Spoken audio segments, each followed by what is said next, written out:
आजची असणारी परिस्थिती अत्यंत बिकट आहे हे लक्षात घ्या. पोलीस खात्यामधली चर्चा मी आपल्याला सांगतो. पोलीस खातं असं म्हणते की ही असणारी कदाचित शेवटची निवडणूक आहे.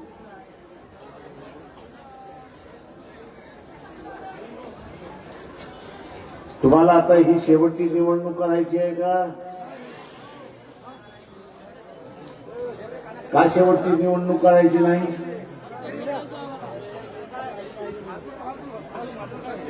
ते माईकवाले सगळे खाली बसावरती सतीशच्या बाजूला आहेत ते सगळे खाली बसा. तुम्ही जावई नाही आहेत सभेचे.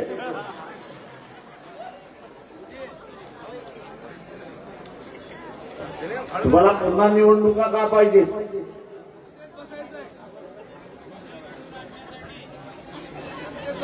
तू खरं म्हणाला की त्याला कबाब पाहिजे, शबाब पाहिजे आणि महात्मा गांधी पाहिजे.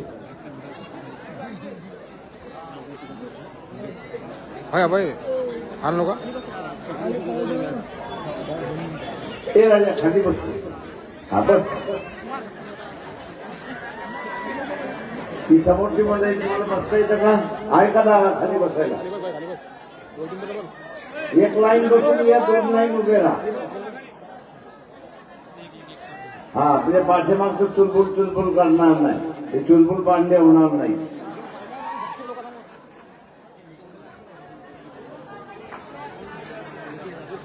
अरे लाईव्ह लाईव्ह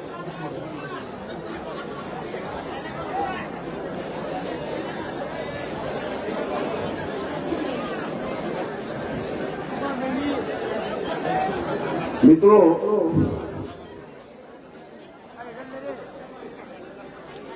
भारतीय जनता पक्षाची असणारी अपेक्षा आहे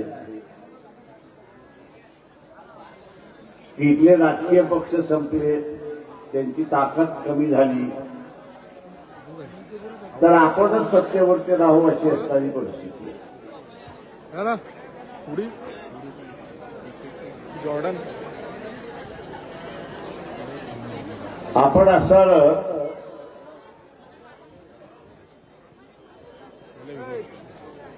भारतीय जनता पक्षाला सांगितलं पाहिजे, मताच्या स्वरूपामध्ये आपण सांगितलं पाहिजे की प्रत्येक 5 वर्षानंतर तुम्हाला आमच्या दारामध्ये यायचं आहे, म्हणून आम्हाला असणाऱ्या निवडणुका पाहिजेत आणि आम्ही त्या व्हायला सांगणार. आता पुढच्या 5 वर्षाच्या निवडणुका आपल्याला घ्यायच्या असेल तर आपण काय केलं पाहिजे? काय केलं पाहिजे? काय केलं पाहिजे? तुम्ही असणारा भारतीय जनता पक्षाचं कंबाड मोडलं पाहिजे.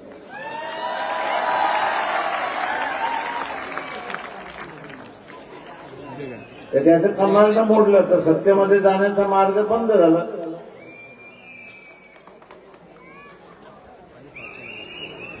मित्रो, किती जणांकडे मोटरसायकल आहे मला सांगा? किती जणांकडे? हातवरती करा.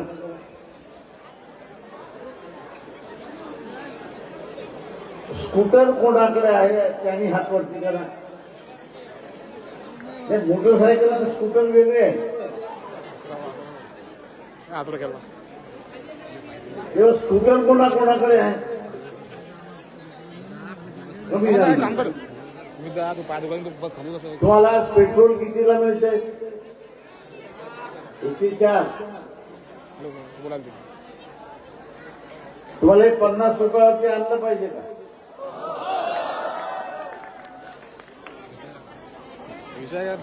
मग तुम्हाला असणारा मोदीचं कंबाल्ड मोडावं.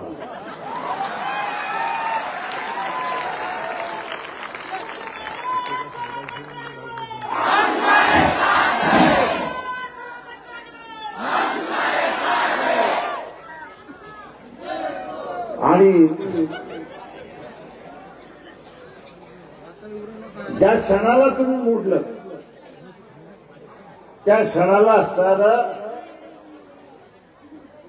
पेट्रोल जे आहे ते 50 रुपयावरती आल्याशिवाय राहणार नाही. तुम्हाला कारण माहिती आहे का? कारण माहिती आहे का? उमेश,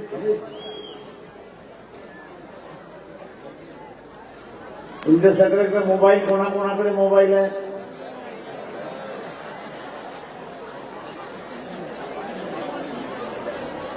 तो साधा आपला छोटा बिबटा आहे की अँड्रॉइड वाला आहे? अँड्रॉइड वाला आहे ना.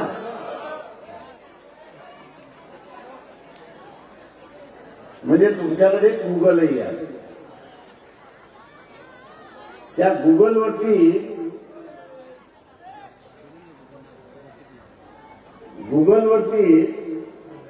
रिलायन्सला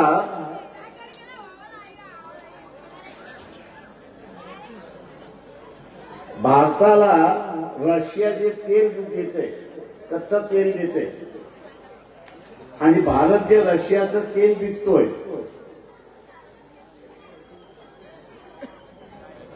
त्याच्यातून नफा किती येतो दर वर्षाला त्याची आकडेवारी आहे. त्याची आकडेवारी आहे. दर वर्षाला नफा हा 44,000 कोटीचा आहे.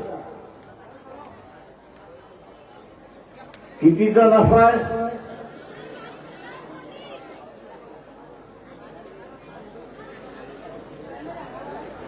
आता हा नफा मोदी भारताच्या तिजोरीत जाण्याच्या ऐवजी तो नफा रिलायन्स कंपनीच्या खात्यामध्ये चालला.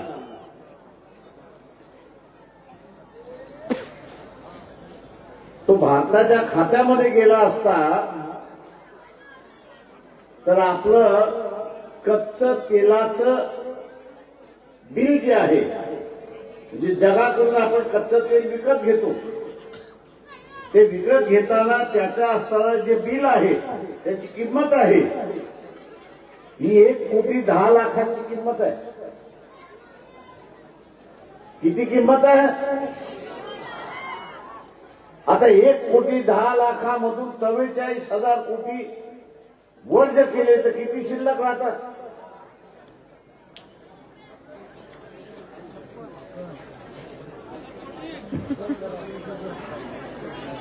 काय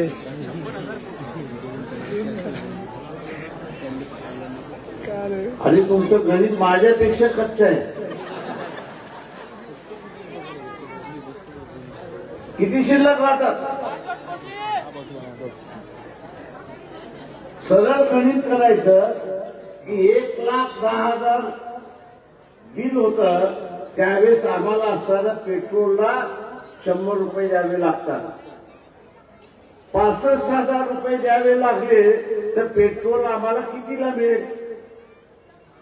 साधा सोपा हिशेब आहे आणि तुमच्या लक्षात येईल की अर्ध्यामध्ये आम्हाला असताना डिझेल आणि पेट्रोल मिळू शकतं. पण ते मिळत नाही का? तर आम्ही पळतो कशाच्या पाठीमागे? तर कबा. आम्ही पळतो कशाच्या पाठीमागे? तर शबा. आणि आम्ही पळतो कोणाच्या पाठीमागे? तर महात्मा गांधीच्या. बाजू बाजू धुळ्याला होतो प्रचाराला.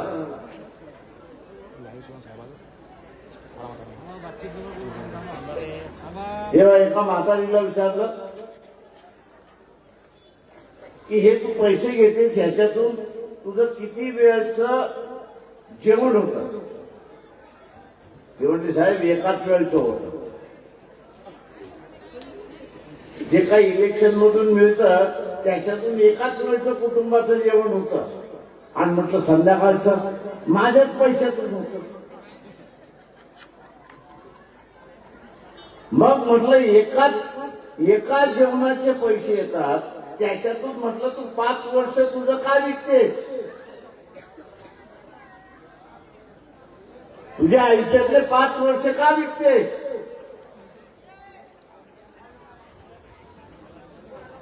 इथे अकोल्यामध्ये जो टॅक्स आहे,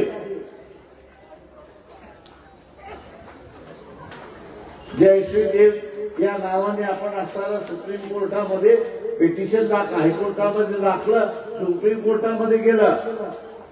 सुप्रीम कोर्टाने काय सांगितलं की महानगरपालिकेने स्वतःचा टॅक्स लावावा. शासनाच्या नियमाप्रमाणे टॅक्स लावला तर आता आज जो तुम्ही टॅक्स भरताय त्याच्या 50% नियमाप्रमाणे तुम्हाला लागता येतात. या चोराने तुम्हाला लुटलेला आहे. या लुटणाऱ्यांना तुम्हाला जेलमध्ये बघायचं आहे. तुम्ही निवडून द्या. यात अकोल्याच्या जिल्हा शस्त्र न्यायालयासमोर यांना आपण उभं करून गैरकायदेशीर काम केलं, खोटं काम केलं, चोरीचं काम केलं, लुटारूचं काम केलं आणि म्हणून यांना जेलमध्ये टाकलं. तुम्ही असं समजू नका की हे होणार नाही म्हणून. आपल्या इथं कलेक्टर होते सौरभ म्हणून, आहे का लक्षात? सौरभ हे लोणावळ्याला लोणावळ्याच्या महानगरपालिकेचे कमिशनर होते आणि त्यांच्या अगोदरच्या कालावधीमध्ये असंच झालं. त्यांनी तो ठराव रद्द केला. नुसता रद्द केला नाही तर बेकायदेशीर ठराव केला म्हणून त्या पुन्हा सत्र न्यायालयामध्ये केस दाखल केली त्या सगळ्या नगरसेवकांविरोधात. कोर्टाने त्या सगळ्यांना एक आठवड्याची सजा दिली आणि जेवढा इलिगल टॅक्स बसवला होता, त्याचा दंड म्हणून 7 लाख रुपये त्या नगरसेवकाकडून वसुली करण्यात आले. हे लक्षात घ्या. उदाहरण आहेत, काही असं नाही.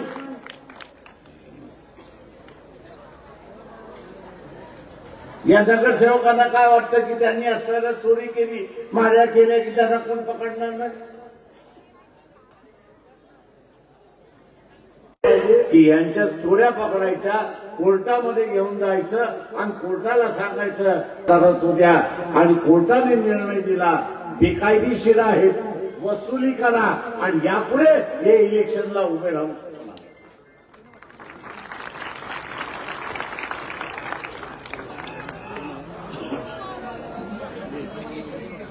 आणि म्हणून मित्रो,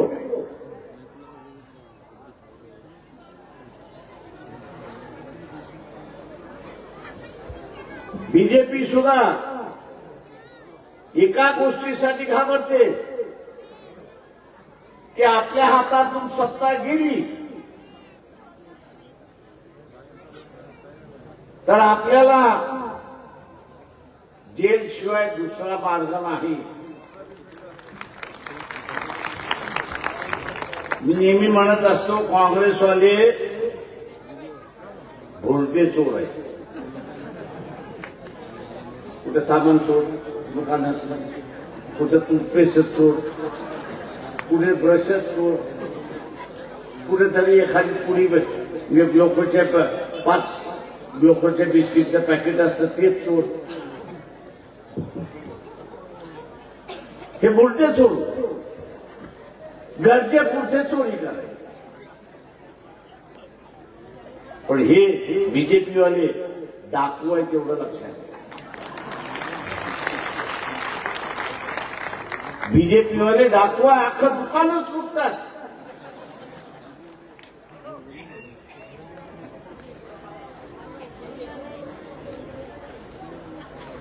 दुकानातला माल शिल्लकच ठेवत नाही.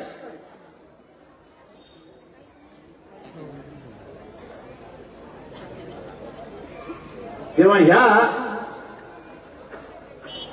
डाकूच्या सत्तेला आता कुठेतरी पूर्णविराम देण्याची गरज आलेली आहे हे लक्षात घ्या. आणि ते पूर्णविराम तुमच्याशिवाय दुसरं कोणीच देऊ शकत नाही हेही लक्षात घ्या.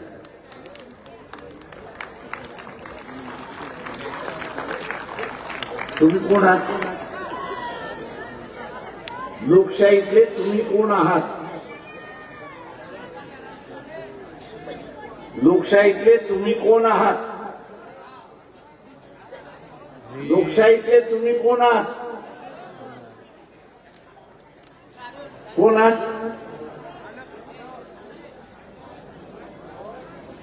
कोण आहात?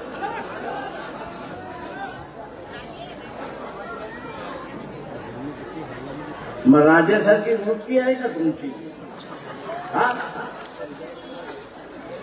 राजा कसा असतो? हे आयटीत चालत असतो.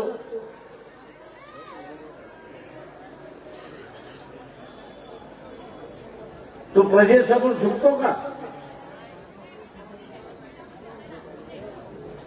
राजा प्रजेसमोर झुकतो का? नाही ना. मग तुम्ही निवडून दिलेल्या पुढे का झोपताय?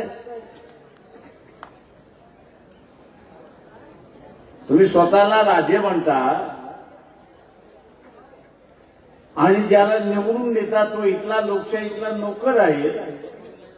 त्या नोकरासोबत तुम्ही झुकताय आणि त्याला राजे करताय आणि स्वतः नोकर होताय. अशी परिस्थिती आहे.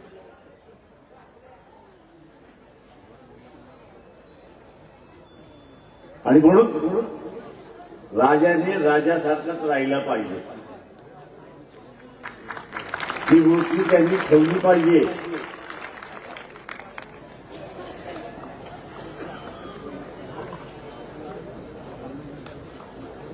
नगरसेवकाला विचारण्याची तुमची हिंमत असली पाहिजे. अरे बाबा, या रस्त्याचं काम कच्चं का झालं तेवढं सांग.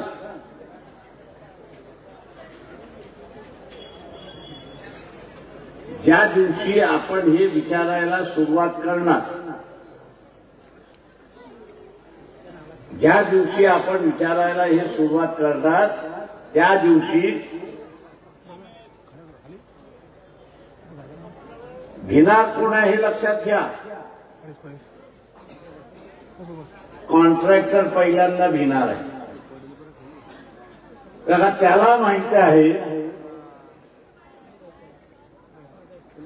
मी रस्ता बरोबर केलेला नाही, त्याच्यामुळे उद्या निर्णय झाला की हा रस्ता बरोबर झाला नाही तर त्यालाच दुबारा करावा लागतो, त्यालाच दुसऱ्यांदा करावा लागतो. आणि दुसऱ्यांदा करायचा म्हटला म्हणजे त्याच्या खिशातून त्याला पैसे घालावे लागतात. आता कोण कॉन्ट्रॅक्टर आपल्या खिशामधून पैसे घालेल दोनदा? पण आपण आपला अधिकार वापरत नाही. म्हणून असताना या ठिकाणी अर्धवट रस्ता असतो, खड्ड्यातला रस्ता असतो, खादलेला रस्ता असतो, पाणी पडला की वाहून गेलेला रस्ता असतो. आणि म्हणून या सगळ्यातून आपल्याला वाचायचं असेल तर माझं आव्हान आहे आपल्यासाठी, वंचित बहुजन आघाडीचे असणारे जे 4 उमेदवार आहेत, या 4 उमेदवारांना आपण मतदान करा, गॅस सिलेंडरचं मतदान करा आणि विजयी करा, या अपेक्षा मी आपल्या सगळ्यांना बाळगतो. ज्यांनी अर्ज मागे घेतले त्या सगळ्यांचे जाहीर आभार आणि त्यांची नावं वाचतो. दिवेश पातोडे, संगीताबाई